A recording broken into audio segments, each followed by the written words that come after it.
Khawti khawtati, ahlan wa sahlan, marhaba bikum ya jamaat al-khair. J'espère que vous allez bien, j'espère que vous vous portez bien. Ahlan wa sahlan, marhaba bikum, musbah al-khair alikum. C'est un début de semaine chez nous en Algérie, dans cette chère patrie que nous chérissons, que nous aimons tant et qui nous manque tant. Nous sommes le 3 décembre, c'est un début de semaine chez nous, c'est un week-end dans la majorité des pays du monde. Et l'Algérie entame ce mois de décembre avec un paradoxe extraordinaire. Depuis le 11 novembre 2023, elle dispose d'un nouveau Premier ministre en la personne de Nader El Arbaoui, le diplomate chevronné, mais elle n'a toujours pas de nouveau gouvernement. Comme dans une émission précédemment, ne vous inquiétez pas, ne croyez pas, enfin ne vous inquiétez pas, inquiétez-vous surtout, n'y croyez pas trop à toutes les fake news qui circulent. Eh ben, il n'y aura pas de nouveau gouvernement jusqu'à la fin du mois de décembre, peut-être même jusqu'à janvier 2024, parce qu'apparemment Abdelmadjid Tebboune n'a pas trop envie de changer un petit peu le gouvernement actuel, tant qu'il n'a pas signé la loi de finances 2024 qui devrait être signée donc lors d'une cérémonie officiellement organisée avant le 31 décembre prochain. C'est un paradoxe, Yajma. Abdelmadjid Tebboune a limogé le 28 novembre dernier le ministre de l'Agriculture. Il l'a remplacé par le ministre, celui qui était à la tête du ministère du Transport. Il a promu le secrétaire général du ministère du Transport à la tête du ministère du Transport. Donc on termine l'année avec un gouvernement qui est en place depuis toute l'année 2023 où puisque la situation économique du pays, elle est catastrophique. Catastrophique. La Banque d'Algérie, l'ONS, ils ont beau essayer de trafiquer sur les chiffres, de manipuler les chiffres, d'occulter ou d'étouffer un petit peu les chiffres qui disent les réalités amères du pays, mais la situation est catastrophique. Un taux d'inflation jamais n'a été aussi élevé, un chômage très élevé, des pénuries qui touchent plusieurs produits, et une économie algérienne qui est totalement en panne. Une économie algérienne, je dis bien, je pèse mes mots, qui est totalement en panne. Ni nouveaux projets, ni nouveaux investissements, ni nouvel investisseur étranger. On parle que de l'importation des véhicules, l'importation des produits alimentaires, les pénuries des produits alimentaires et la loi de finances de 2024, comment l'État algérien va dépenser plus d'argent en 2024 qu'en 2023, de l'argent qu'il va dépenser essentiellement, comme on l'a expliqué à maintes reprises, pour améliorer son train de vie, augmenter les salaires de ses agents et de ses fonctionnaires et augmenter son budget de fonctionnement au détriment des investissements que nécessite le développement du pays. Et dans la situation que tu vous fais après, l'Algérie va bien, c'est que c'est quelqu'un qui est aveugle. Il est aveugle, je ne vois pas du tout comment aujourd'hui on peut comment aujourd'hui, on peut nier que nous avons un problème grandiose. Nous avons un problème qui est grandiose. La situation est une inflation qui est à 10% depuis pratiquement 2021, elle était à 7%, 2022, elle est à 10%, 2023, elle est à 9, 8 jusqu'à 10%. Ça ne peut pas durer comme ça, ça ne peut pas durer comme ça. Il faut absolument que ça change. Ça ne peut pas changer tant qu'il n'y a pas un nouveau ministère. Ça ne peut pas changer tant que nous n'avons pas une nouvelle organisation politique, un nouveau mode de gouvernance du pays.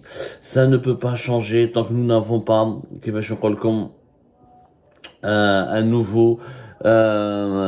une nouvelle vision de l'avenir du pays. Ça ne changera jamais.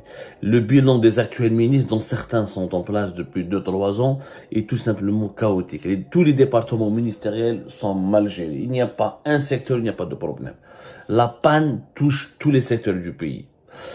On construit des logements, mais c'est les entreprises étrangères qui en profitent le plus. Quelques entreprises algériennes en profitent un petit peu, mais pas beaucoup. La relance du BTP, du secteur du logement en Algérie n'a pas pu relancer, n'a pas pu insuffler une dynamique économique. Toutes les mesures qui ont été prises contre la cherté de la vie n'ont jamais fonctionné. Les dépenses publiques, toujours trop à l'époque de ce régime Tebboune, en 2022, comme en 2023, comme ce que nous allons constater en 2024, le régime algérien va dépenser ses budgets les plus élevés depuis l'histoire, depuis l'indépendance du du pays. On parle de budget de plus de 100 milliards de dollars en 2023, l'équivalent de plus de 110 milliards de dollars en 2024. C'est beaucoup d'argent qui ont été investis. Et nous avons une pléthore. On a un nombre incroyable de ministres de ministères dont on ne voit pas à quoi ça sert. شوفوا عندنا en Algérie le gouvernement algérien c'est un gouvernement XXL. شوفوا عندنا في الجزائر. عندنا le premier ministre, le ministre de la défense nationale, le ministre des affaires étrangères, ministère de l'intérieur, de la justice, des finances, de l'énergie, des moudjahidines, des affaires religieuses, de l'éducation nationale, de l'enseignement supérieur, de la formation d'éducation professionnelle, de la culture, la poste et télécommunications, technologie de la numérisation, de la jeunesse et des sports, solidarité nationale, industrie, agriculture, habitat, ministère du commerce déjà 20, ministère de la communication 21, ministère des travaux publics, ministère des ressources en eau, ministère du tourisme, de l'artisanat, 25, ministère de la santé, du travail, des relations avec le Parlement, de l'environnement, des énergies renouvelables et de la pêche et des productions halieutiques. 30 ministères. 30 ministères. 30 ministres pour 30 ministères. Et ça sert à quoi tout un nombre aussi élevé? Ça sert à quoi? Alors que franchement, on a créé des ministères, l'industrie pharmaceutique, alors que c'est de l'industrie tout court, alors qu'elle était déjà une direction du ministère de la Santé. Pourquoi le ministère des Moudjahidines doit exister encore, alors qu'il peut être une simple direction du ministère de l'Intérieur, le ministère de l'Habitat et de l'Urbanisme, et alors qu'on peut créer un grand ministère pour le ministère de l'Équipement, le ministère du Commerce, le ministère de la Communication, je vois pas quel est son rôle. On peut créer un poste de porte-parole du gouvernement, fusionner les travaux publics avec l'habitat et faire un grand ministère d'équipement qui m'a comme ministère du tourisme, bon, ça peut être un simple secrétariat d'État. Ministère de la Santé, c'est important, on doit le garder. Le travail, l'emploi, la sécurité sociale, on peut imaginer une nouvelle organisation. 30 ministres, ça nous bouffe beaucoup d'argent. C'est pour très peu de résultats. Franchement, pour très peu de résultats. Il y a des pays, où le nombre du gouvernement, il y a des pays qui ont à peine 8 ou 6 ministres. Et ça marche très bien. Ça marche très bien. Est-ce qu'on a besoin de 30 ministres? Ou est-ce qu'on a besoin de 30 ministères? On a sincèrement, je sais pas. Je ne comprends pas. Et ce que je ne comprends pas surtout, c'est pourquoi on ne change pas. Pourquoi on nomme un premier ministre le 11 novembre et on est le 3 décembre et on veut terminer l'année avec un ancien gouvernement.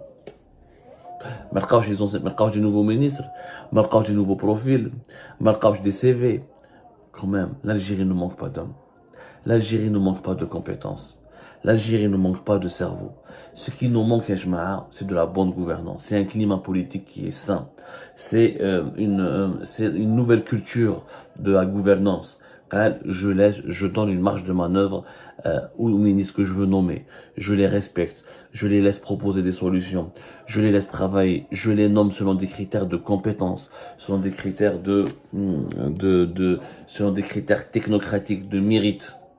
ما نجيبش واحد باسكو هذا صاحب هذا وداخل في الكلون تاع هذا وهذا يتعشى مع هذا. Ça doit changer يا جماعه. La situation de l'Algérie, elle est chaotique en ce moment. Les revenus du pétrole et du gaz, on va bénéficier de moins de revenus en 2023. Et en 2024, on va bénéficier moins de revenus en 2020 par rapport à 2023 et par rapport à 2022. Les revenus vont continuer de baisser. Le nombre de la population continuera d'augmenter. Et on en a parlé, on en a fait des émissions. Je pense que on a sorti les documents, on a sorti les chiffres. Ça ne peut pas durer comme ça. Ça ne peut pas durer comme ça. Non, ça ne peut pas durer comme ça. On ne peut pas être dans un pays où il y a trop de chômage, alors qu'il y a normalement avec beaucoup d'immenses potentialités pour créer des emplois et des richesses. On ne peut pas rester dans un pays où il y a avec 10% de taux d'inflation, avec des augmentations de certains produits de 25 à 30%, alors que nous avons d'immenses potentialités pour produire la majorité de ces produits de large consommation dans notre pays. On ne peut pas avoir une société qui s'appauvrit, une population qui s'appauvrit, qui se précarise, alors que nous avons d'importantes réserves de change qu'on peut utiliser pour investir et créer des richesses. On ne peut pas avoir une économie en panne qui ne produit pratiquement rien, avec un taux d'industrie très très faible, avec une production nationale hyper faible, alors que nous avons une population travailleuse, motivée, et qui ne demande qu'à travailler, qui ne demande qu'à être formée, qui ne demande qu'à relever le défi pour construire une nouvelle Algérie, une Algérie du développement, une Algérie du progrès, une Algérie de la croissance. Ce n'est pas comme ça ne peut pas durer. Le statu quo, il manipule les chiffres. La situation macroéconomique مليحة, عندنا 4%. قلناها 100 خطرة. En Algérie, normalement, on a un taux de croissance de 7%. Mais j'ai de 4%. Que voulez-vous que je vous dise? Ça ne peut pas durer comme ça.